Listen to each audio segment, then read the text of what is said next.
She didn't desire you.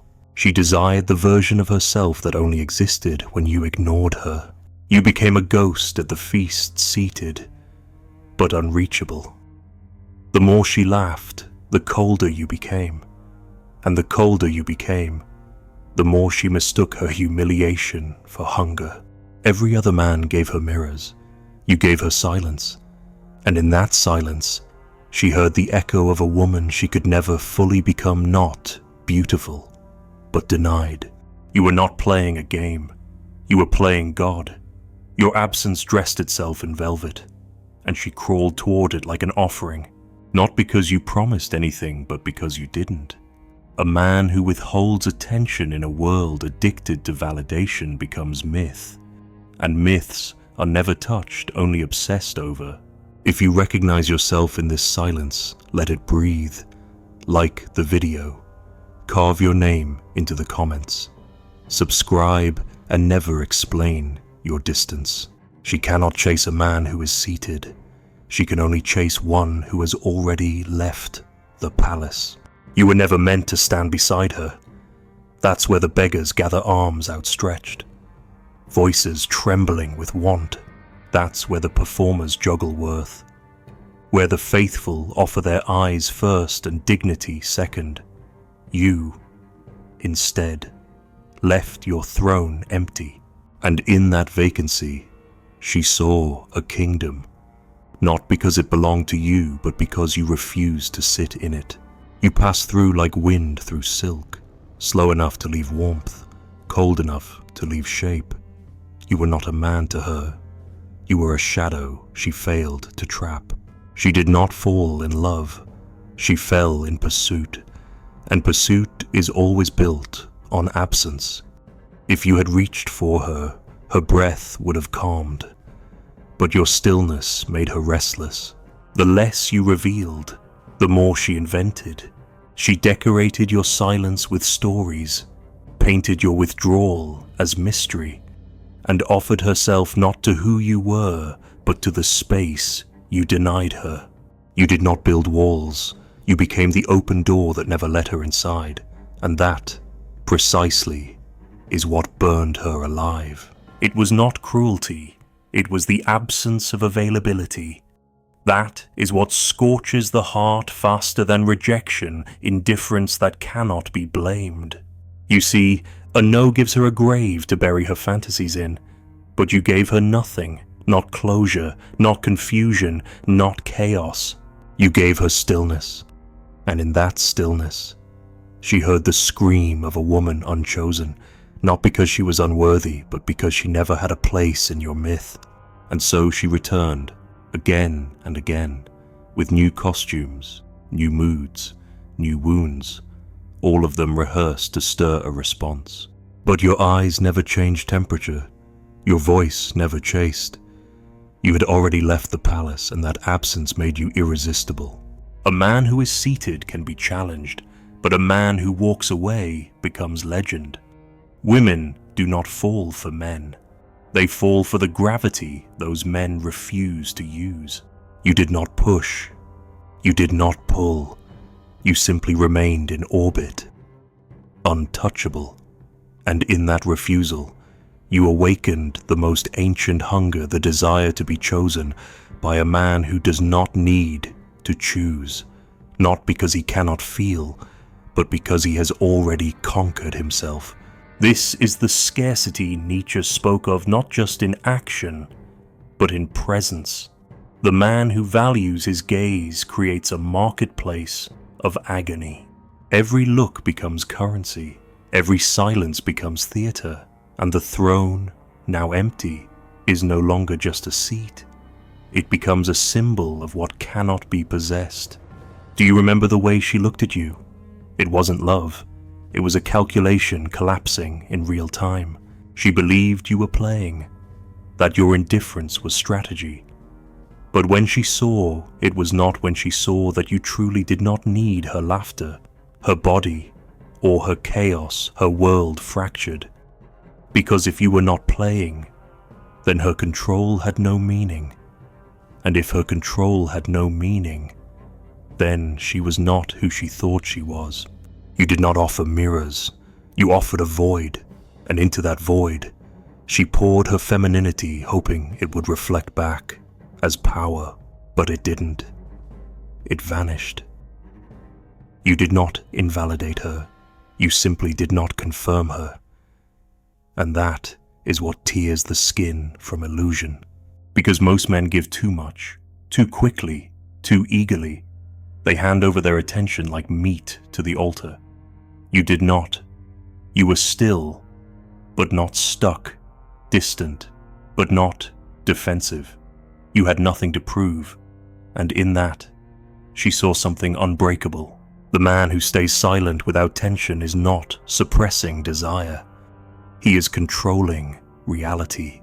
You became myth, not because you were loud, but because you were impossible to touch. She brought fire, and you did not flinch. She brought softness, and you did not melt. She brought silence, and you did not fill it. She brought herself, and you did not kneel. And in that defiance, you inverted the roles. She became the seeker, the pursuer, the one gasping for permission to exist in your world.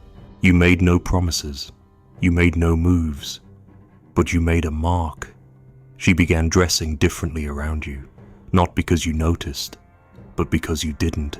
She began smiling harder, touching more, laughing louder, not because it seduced you, but because it didn't. You didn't say no, you didn't say yes, you said nothing. And in that nothing, she heard judgment, she heard freedom, she heard terror, and she mistook it for love. There is no greater seduction than the man who walks away with full hands, not fleeing, just uninterested. The man who is not fighting demons, not hiding wounds, not bitter, just complete. That man is unbearable, because women cannot reshape him, cannot find the crack to crawl through, cannot give him purpose he doesn't crave. And when you left the throne empty, not abandoned, just unused, she saw the impossible, a man who ruled without needing to reign, a man whose worth was not negotiated through performance or pity, a man who existed as law, not as plea. The more she chased, the more distant you became, not out of arrogance, but principle. You did not need her to validate your power. You had already left the palace because you had already burned it down. You had no need for velvet, applause, or conquest. You had only the silence of self-respect, and that silence echoed louder than any poetry. She will say you were cruel. She will say you led her on, but deep down, she knows you were the first man who didn't reach. And in that refusal, you became the last man she remembers. When you control the light, she forgets the warmth and worships the source. You lit nothing, and still, she burned. Not because you touched her, but because you didn't. You were the match that never struck, the sun that never rose, and yet her world rearranged itself around your imagined fire. She curled toward your absence as if it held heat, because it wasn't warmth she craved. It was the fantasy of the one who could ignite her and chose not to. You knew this: to give too much is to vanish. And so you gave nothing, not a compliment, not a flinch, not a hunger she could name. In that refusal, she confused restraint for power, and she was right. Because power is not taken, it is withheld, quietly, without announcement, without apology. She asked questions with her eyes, you answered with stillness. She asked for a spark, you gave her the cold logic of distance. And the more you didn't respond, the more she imagined what it would feel like if you did. That's what they never confess, that the best fire is always imagined. That the man who withholds attention becomes the author of every fantasy, not through action, but omission. It was not rejection, it was control. Not because you sought dominance, but because you understood the law of scarcity. The more they taste you, the more human you become. But keep the flavor just beyond reach and you become divine. She wasn't drawn to your kindness. She was drawn to your indifference, sharpened by precision, not coldness that's too obvious. You were warm to others, just not to her. And that selectivity became torture. Why them? Why not me? What do they have that I don't? She never asked aloud, but the question rotted beneath every laugh she gave you. Because you gave her no clue, no insult, no interest, just neutrality. And neutrality is the most violent weapon. To be disliked is at least to be real. But to be met with absolute stillness, that is annihilation. She could not protest it because you owed her nothing. She could not confront it because you never promised anything. You didn't mistreat her. You didn't lead her on. You simply existed in her orbit unaffected, unaltered, unreachable. She watched you smile at others, watched your voice soften, watched you bend toward laughter, attention, warmth, and yet, when it came to her, you were stone, a statue carved from awareness, not cruel, not angry, just absent. But absence in the face of desire is not emptiness, it is force. You did not create desire in her. You awakened what was already sleeping, the archetype of the woman who wants, the man who does not need to want. It is older than love, older than sex. It is the story told in every forbidden myth, the flame that will not burn for her. And still, she circled you, like a moth disoriented by the dark. You did not illuminate her. You didn't even look at her. And yet, in her imagination, you were everywhere. She heard your silence between other men's words. She saw your outline behind other men's gestures. She compared every kiss to the one she never received from you. You had become flame not because you warmed her, but because you didn't. She once knew her worth.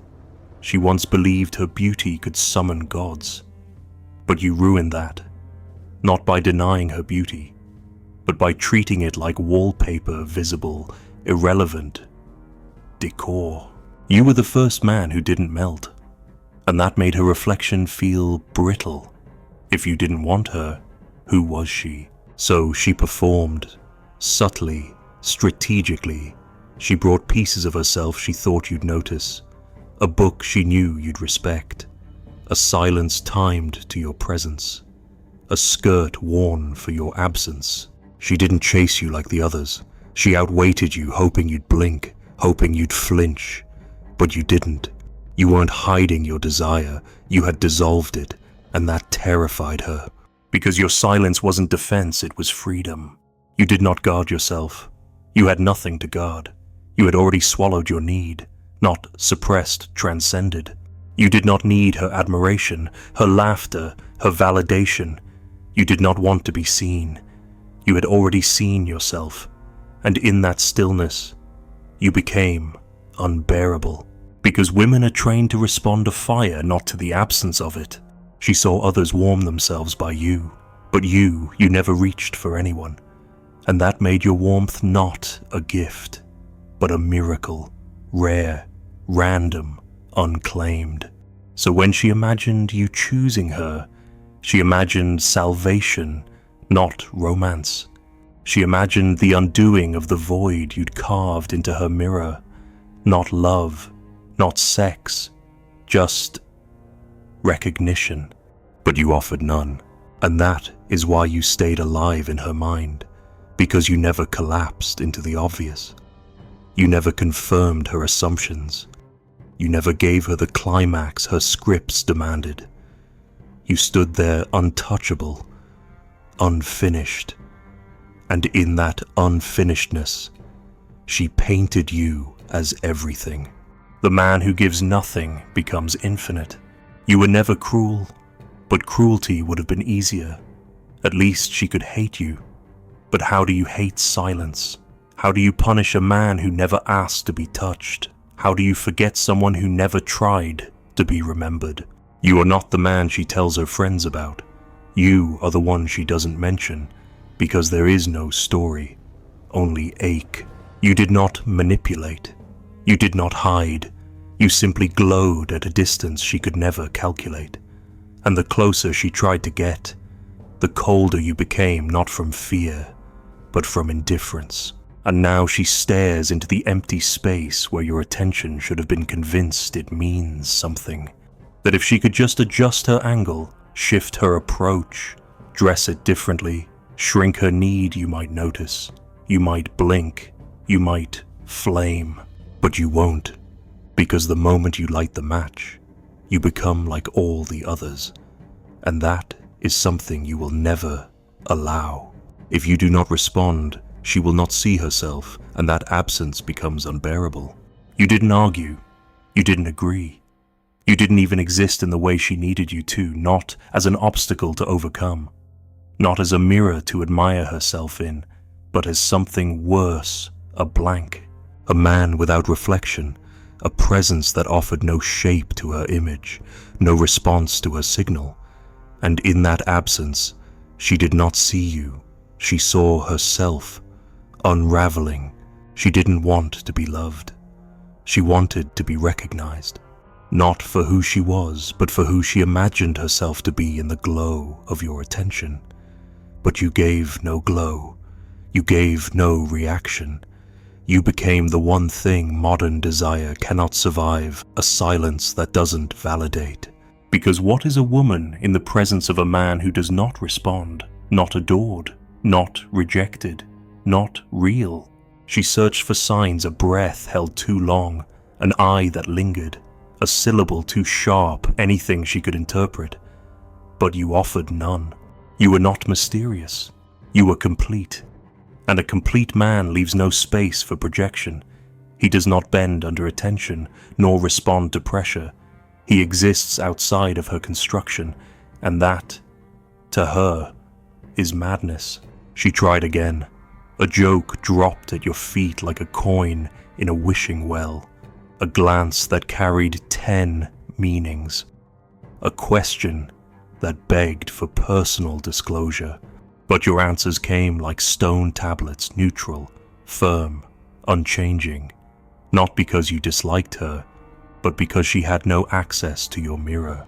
She danced, she burned, she bent light in every direction to provoke reflection, but your silence remained glass, and in it she saw only herself, blurred, incomplete, uncertain. That is the terror you gave her, not rejection, not humiliation, but nothing, and the nothing echoed louder than love. Most men, when faced with feminine curiosity, collapse into caricature. They become flirtatious, performative, eager, desperate to reflect the woman's own illusion back at her with a flattering lens. But you did not. You withheld not only attention, you withheld identity. You did not play the role. You did not enter her stage. You stood at the edge, untouched by the script. And so, she began rewriting the entire story. Maybe you were hurt. Maybe you were broken. Maybe you were testing her. She tried to make you a symbol, a challenge, a lesson, a wound to heal. But you refused all interpretation because you were not resisting her. You were not doing anything. You were simply not available for her fiction. And that is the cruelest truth of all, that the absence of a man can strip a woman of her illusion faster than his presence ever could. She once thought she was beautiful, but you did not respond. She once thought she was captivating, but you did not follow. She once thought she was dangerous, but you were never afraid. She once thought she was enough, but you never reached. And now she is alone, not with you, but with the version of herself that cannot survive without your response. This is not rejection, this is implosion, because when a woman cannot see herself in you, she has no idea who she is. And yet, you were kind, you were polite, you were still, you were real. But your reality did not bend for her. It did not soften under her charm. It did not answer to her feminine gravity. And so she called you names, dismissed you, laughed harder, cried deeper, became louder, all of it a scream against your silence. But your silence was not cruelty, it was clarity. You saw her fully, clearly, without enchantment, without desperation, and that made you unbearable. Because women, like men, are addicted to response. To matter is to shape the world around you, but you did not shape, you absorbed, you stood like stone, and let her waves crash without moving. And in that stillness, she began to vanish. You did not mirror her power, you mirrored her need, and she hated it. You showed her the cracks, not by pointing but by refusing to hold the mask. Every man before you played the part, smiled when she entered, broke when she left, made her into a god so they could worship the pain. But you bowed to nothing. You watched without trembling, and that stripped her of her illusion. She tried again, offered vulnerability, shared pain, asked you for depth, but you saw the performance under it, and so you listened without leaning. You nodded without entering. You were present, but unreachable, and that presence, untouchable, is what undid her, because it meant you could see everything and still not want it. That is the agony she cannot swallow, to be fully seen, and still not chosen. Not because she was ugly, not because she was unworthy, but because you did not need her to complete yourself. You had no lack, no ache, no room to be filled, and that made her disappear. She remembers every moment you did not look at her. She remembers every silence you didn't break. She remembers herself shrinking in the mirror you refused to hold, because when a woman cannot shape you, she is left only with herself, and that is more terrifying than any rejection. You gave her nothing, and she made it everything. She calls you unavailable, she calls you cold, but really, you were the first man who never made her the center of his identity, and that is what she cannot forgive. You lived without her, and so, her existence near you became unbearable, not because you denied her, but because you never required her. You were not the flame, you were not the throne, you were not the mirror, you were the absence of all three, and in that absence, she met herself, and she turned away. Because to stand before a man who does not reflect you is to see what you truly are. She stands before the mirror now, but there is no reflection. Not because the glass is broken, but because you never stepped into it. Behind her, the laughter of other men rings like empty applause. Their hands reach, their eyes shine, but her skin is numb to everything except the space you refuse to fill.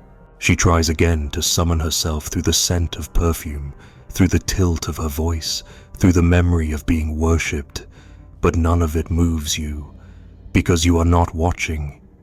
You never were, and that is the final cruelty. She was never unseen, only unneeded. She closes her eyes, hoping the silence will answer back. But your silence is not dialogue. It is law. It does not speak. It does not blink. It does not end.